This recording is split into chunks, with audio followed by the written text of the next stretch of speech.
আমাদের সবার আবেগের জায়গা। এটি শুধু যারা আওয়ামী লীগ নয়, যারা বাংলাদেশকে মা মাটি মাতৃভূমিকে ভালোবাসেন তাদের সবার কাছে অত্যন্ত ভালোবাসার জায়গা ধানমন্ডি ৩২ নম্বর। সেই জায়গা সহ বাংলাদেশে আরও অনেক জায়গা সুধা সদন থেকে শুরু করে বিভিন্ন নেতৃবৃন্দের বাসা বাড়িও আজকে তারা জ্বালিয়ে পুড়িয়ে দিচ্ছে, ভেঙে দিচ্ছে।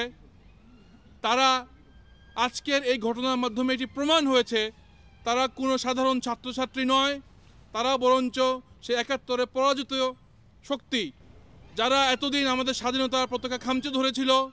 কিন্তু বাংলাদেশের সফল প্রধানমন্ত্রী জননেত্রী শেখ হাসিনার কারণে তারা এতদিন স্বাধীনতার সূর্যকে তারা অস্তমিত করতে পারে নাই। কিন্তু এখন তারা সেই মেটিকুলাস প্ল্যানের মাধ্যমে তারা অত্যন্ত সূক্ষ্মভাবে কুর মাধ্যমে সেই ৫ই আগস্টের পরে আজকে আমাদের স্বাধীনতার যে সূর্য, সেই সূর্যকে তারা খামচে ধরেছে। আমরা এই ঘটনার প্রতিবাদে যুক্তরাজ্য ছাত্রলীগের পক্ষ থেকে এই তাৎক্ষণিক এই প্রতিবাদ সভা আজকে এখানে বক্তব্য রাখবেন সিলেট সিটি কর্পোরেশনের নির্বাচিত মেয়র জননেতা জনাব আনোয়ারুজ্জামান চৌধুরী। এখানে আপনাদের সামনে বক্তব্য রাখবেন। ধন্যবাদ। আজকে ধানমন্ডির ৩২ নম্বর জাতির পিতা বঙ্গবন্ধু শেখ মুজিবুর রহমানের বাড়ি। এই বাড়ি স্বাধীনতার সূতিকাগার এবং বাংলাদেশের প্রত্যেকটি গণতান্ত্রিক আন্দোলন এই বাড়ির থেকে হয়েছে। ৫ই আগস্টে তারা ভাঙচুর করেছে, অগ্নিসংযোগ করেছে।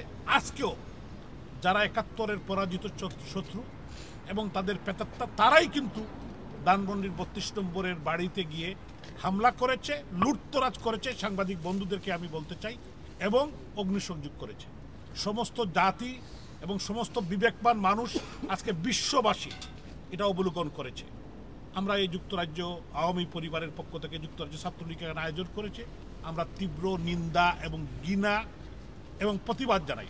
আগামীকাল বিকাল ২ ঘটিকার সময় যুক্তরাজ্য আওয়ামী লীগের উদ্যোগে বাংলাদেশ হাই কমিশন ঘেরাও কর্মসূচি দেওয়া হয়েছে। আপনাদের সবাইকে আমি সেখানে আসার আহ্বান জানাবো। এবং প্রবাসী বাঙালিরা যারা আছেন, আমাদের মা বোন থেকে শুরু করে যারা এদেশে বসবাস করেন, বিবেকবান মানুষ, মুক্ত চিন্তার মানুষ, আমি সবাইকে এই বিষয়টি আপনারা বিবেচনা করার জন্য অনুরোধ করছি। তো ছাত্রলীগকে আমি ধন্যবাদ জানাই।